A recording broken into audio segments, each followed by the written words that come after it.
Hallo, lass uns Deutsch lernen. Heute ein kurzer Dialog. Hör gut zu. Ich erinnere mich noch gut an das letzte Mal, als ich wirklich offline war. Es war während eines Wochenendtrips in die Berge. Wie sieht's bei dir aus? Tatsächlich war es bei mir ganz ähnlich. Ich habe vor ein paar Monaten einen Campingausflug gemacht, bei dem das Handy keinen Empfang hatte. Es war irgendwie befreiend. Ja, das kenne ich. Man ist plötzlich gezwungen, die Umgebung viel bewusster wahrzunehmen. Alles wirkt intensiver, die Geräusche, die Luft. Absolut. Und ich finde, wenn man offline ist, läuft die Zeit irgendwie anders, man hat das Gefühl, sie vergeht langsamer. Stimmt.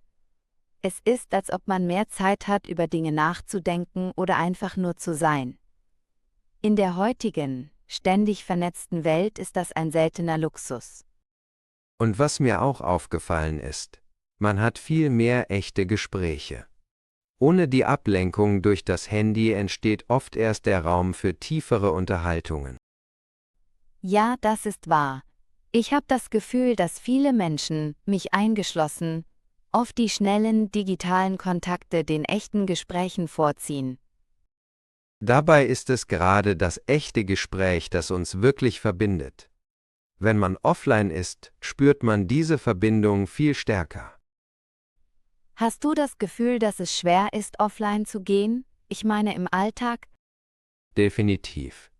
Es erfordert bewusste Entscheidungen. Man muss sich wirklich dazu entschließen, das Handy wegzulegen und den Laptop zuzuklappen.